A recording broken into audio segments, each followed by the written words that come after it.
So looking at their key issues for XM Canada, ideally it's assessing the market potential of the Canadian satellite opportunity.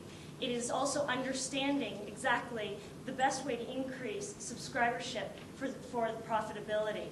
As well, how to position XM Canada in the market for success in the long term.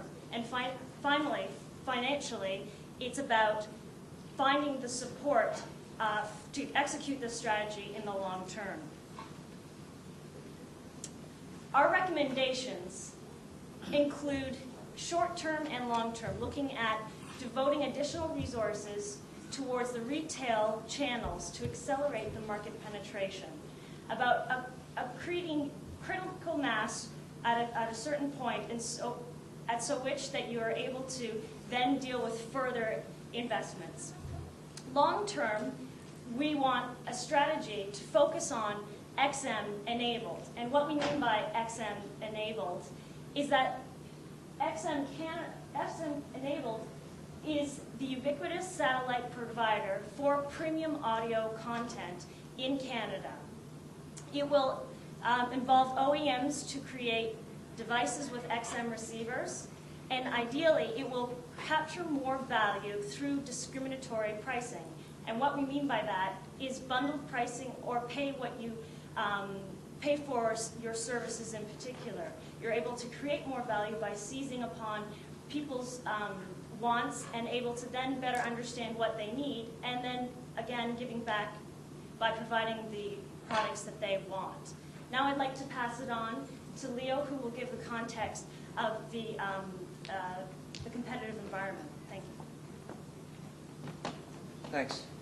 So to reiterate, the reason we're going over this morning's strategy very quickly is because in our next step, when we're mitigating our prices, the way we deal with it is very much in line with the strategy that we recommended. So in the first place, this morning, first thing we did was look at the industry and see, hey, is this actually an attractive industry? And very quickly, yes. Given that if the Canadian satellite radio sector can actually tackle the mobile market, we see that the mobile market by itself has 11.5 million potential subscribers. So just a very quick look at the numbers shows that it is a very large market in Canada that can support both Sirius and XM, where they can compete profitably.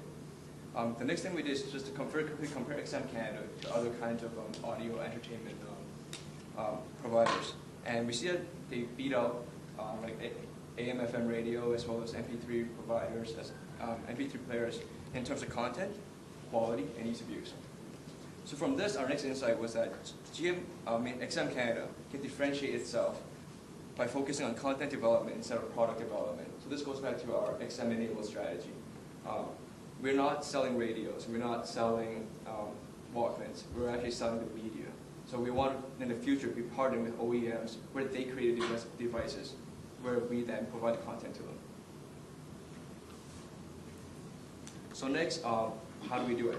And to achieve this long-term vision, we recommend XM Canada to redefine its short-term distribution strategy. And the reason is twofold. One, the overarching goal is to increase subscribership as quickly as we can in the short run to reach a certain critical mass. And this has two reasons. One, they're burning cash through very quickly. The more subscribers they can get on board, the better the balance sheet looks in the short run.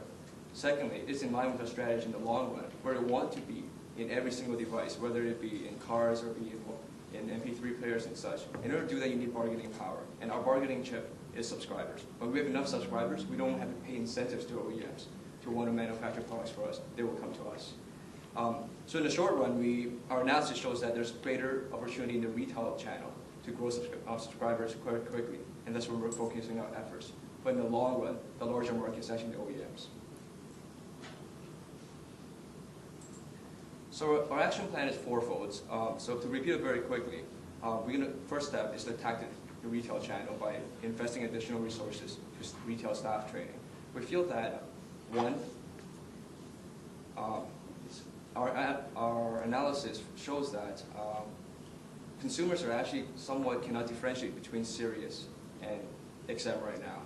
And that by educating the staff at the shops like the Future Shops and the Best Buys, and it will then help them make a better informed decision. And then the product will sell itself because our discussion with management as well as our research shows that XM is actually a better product than Sirius.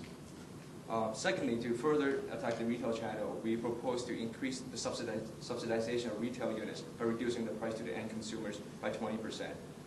The reduced price will lead to increased penetration rates in the short run, which will help us reach a critical mass more quickly. And in the long run, we're going to focus on our OEMs, and we want to diversify our OEM portfolio such that we have a broad range of OEMs producing XM-enabled devices. And fourth, because XM-enabled, or the XM-enabled strategy, we envision XM to be a service, not a service, but a media provider. And when customers are paying for media, they want choice, and we feel that a price discriminatory strategy is more consistent with the media provision. And very quickly, I just want to run through our financial model, and we did just basically two things. We looked at the first scenario, where it's just a status quo. And in the second scenario, where it talks about the adjusted marketing strategy, where we actually do the things that we propose into the retail channel. And the very quick important figures is that in the original status quo, the cash flow positive date is about Q3 of 2010. If we go with the retail strategy, it actually improves to Q4 2008.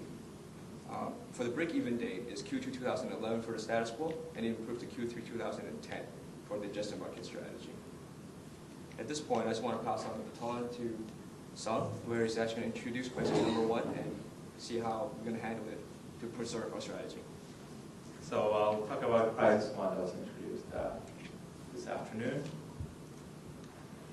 So the facts of the crisis are as follows. XM Canada's major competitor, Sirius, already enjoys a 20% retail price advantage, then decides to cut prices a further 20%, giving them a total of 36% price advantage for our current existing radios.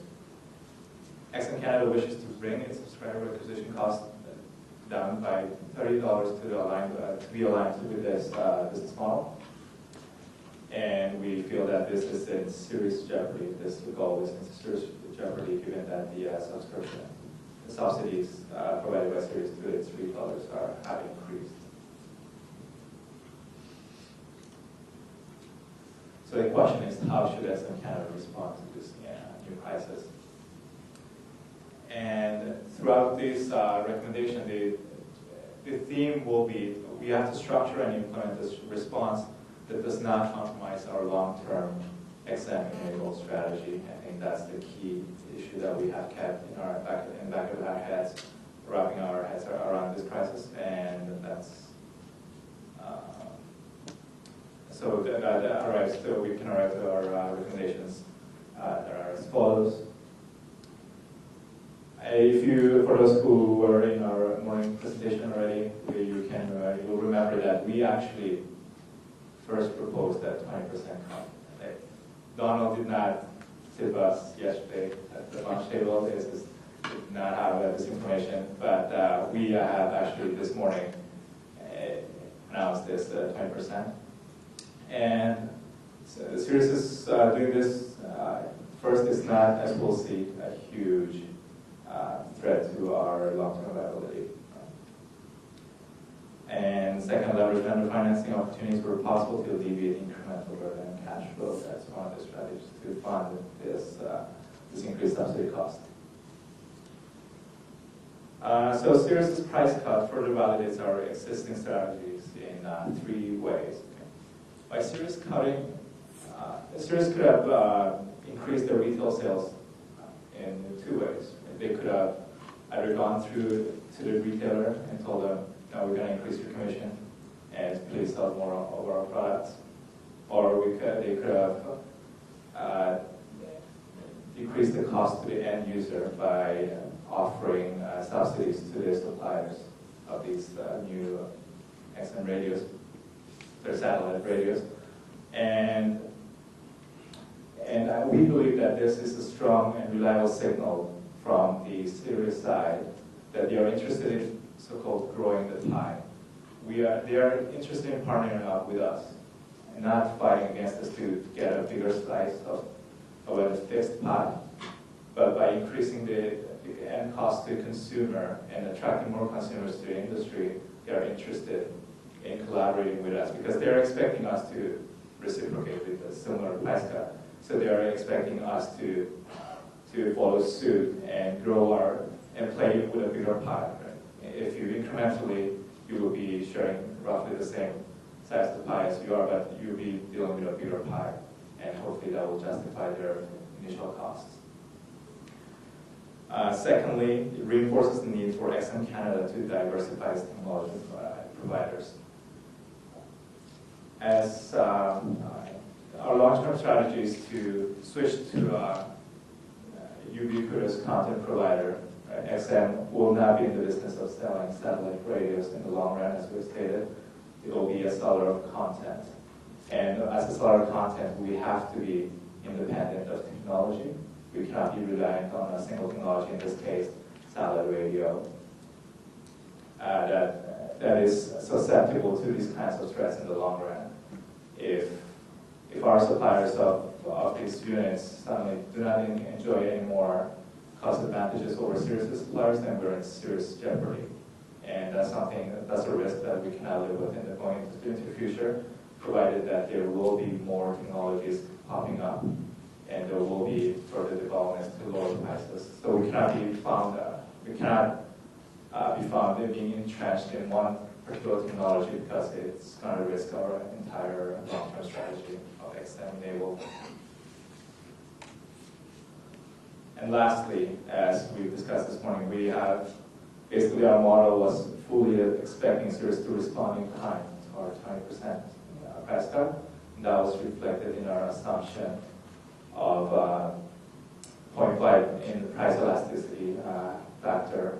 We, in a highly elastic product such as an XM radio, we have discounted our elasticity, and we projected that a 20% discount in price is not going to necessarily relate to a 20% discount. Let's say 20% additional,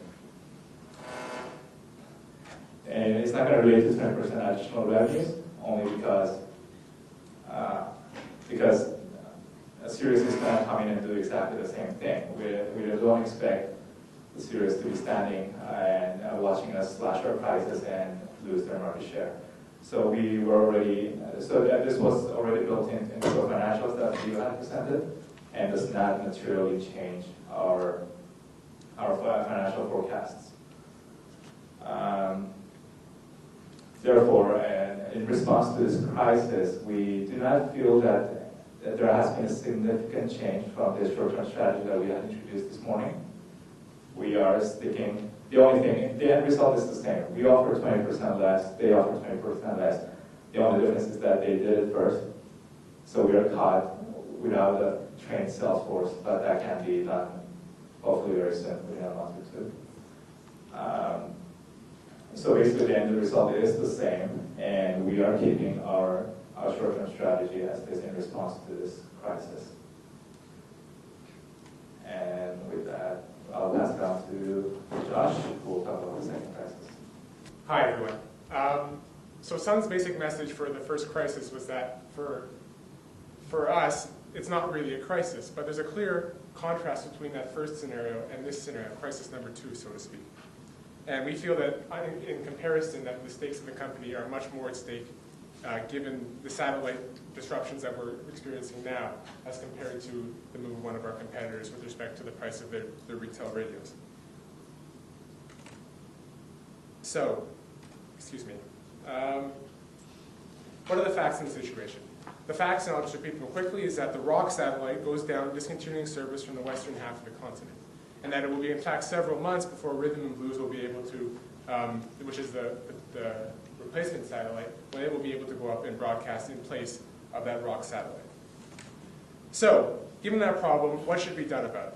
And we took a very high-level approach to this problem, like we did with the first one. All of our actions with respect to the second crisis are guided by the goal that we have to, in every possible case, limit the amount of subscriber attrition that results from any disruptions in service that take place. Our entire strategy with respect to the short term is increasing the number of participants and subscribers we have in our satellite service. That means increasing revenues, which means reducing the burn rates of capital, and it also means putting us in a position where we have that critical mass to survive in the long run on the multi-platform system. So losing subscribers here was disastrous for several reasons. One is that we not only lose the revenues, but potentially right off the bat, which will worsen our burn rate, but presumably we're also spending more money to deal with the problems of this crisis, whether it's technological repairs or whether it's customer service. And so our burn rate is going to get even worse from both sides of the formula if we think about it, because we're going to have lower revenues and we're going to have higher expenses from dealing with it. And again, our strategy is all about increasing the number of subscribers we have in the short term, and if that goes down, the future viability of XM Canada is at stake. So, the first thing we did is look at a bunch of technological alternatives as to what can be done on a technological side, if anything, to alleviate the problem. And here, admittedly, none of these are really home runs or even legitimate or likely solutions to the problem. We first looked on a very quick level whether or not there are any US satellites out there that can replace the existing satellites that are repaired. We know that the replacement satellite is injured, but we don't know, is damaged. We don't know whether or not there are other types of US satellites, whether they're for different types of signals or broadband that can step in on a short-term basis and even service very, very small areas that have been disaffected. Now, of course, our competitor Sirius has satellites, but they're not going to lend us their satellites when they know we're at our weakest moment right here, when we have a satellite that services half the continent out of service. The second type of technological answer we looked to was whether we could use repeaters to try and expand coverage of our network. One of the differentiating factors between us and Sirius is that we use repeaters to boost signal capacity across the country. It's a function of where our satellites are placed and the different angles of buildings and how we have to boost signal. And it's one of our marketing components as well, is that not only do we have better content, but we have better signals, and repeaters play a large role in that. So we want to look very quickly, and if there's anything on a short-term, even interim basis, whether repeaters can be used to augment that strategy. And there was the third thing we can do technological, with respect to technology, is looking to the US, the placement of the existing US satellite on the East Coast. Now, as we know, and as we were instructed yesterday, the distribution of XM Canada's customers tend to be slanted towards the west of the country. So it makes sense if looking purely at the Canadian industry that you want to move the satellite towards the center of Canada to minimize the number of parties that are disaffected. Of course, that's not really reasonable because the United States is going to be, the XM United States is going to be guided by where their customers are, and in terms of a scale factor, they're going to look out for number one, so to speak. So, what are we going to do? We're going to focus on a simple management contingency plan to manage the people that are going to be affected by discontinued service. We're going to, again, constantly be guided by the principle that no matter what, we want to keep this customer in the fold. Even if we have to throw at them incentives, whether it's extra channels when the service comes back, whether it's an extra year on the subscription, not only do we want to keep them in the fold no matter what, even if it's prohibitive, we want to keep them paying. So the incentives that we do offer them should be ones that don't limit the cash flow that comes into us, because in our company, cash is king, and we absolutely need that cash to maintain our bottom line. So we're going to focus on incentives like longer service periods or extra channels themselves, not reduced fees, because to us the fees are everything to our survival. Again, we are a premium company. We have to reiterate that service disruptions and services are unacceptable and rare, and we're going to put resources into training call centers to deal with this. And of course, make whatever means are necessary to accommodate customers and keep them in the fold, as I said. And again, the third element that we're going to focus on very briefly is U.S. Working with XM United States. Because presumably, if this is such a huge problem, it's affecting our parent as well. And if it's affecting our parent, the entire viability of XM as an entity is at stake. Because sure, we're losing up to half our subscribers, if not more. Well, the same thing's happening in the United States to our parent, and that's on a highly liquid parent themselves. Like, they have their capital costs, and their margins are equally important to them as well. So what they're going to be looking out for, number one, it's important for us as management of XM Canada to look out for the Canadian interest above all, because there is a conflict of interest there. Thank you, and we'll now take questions.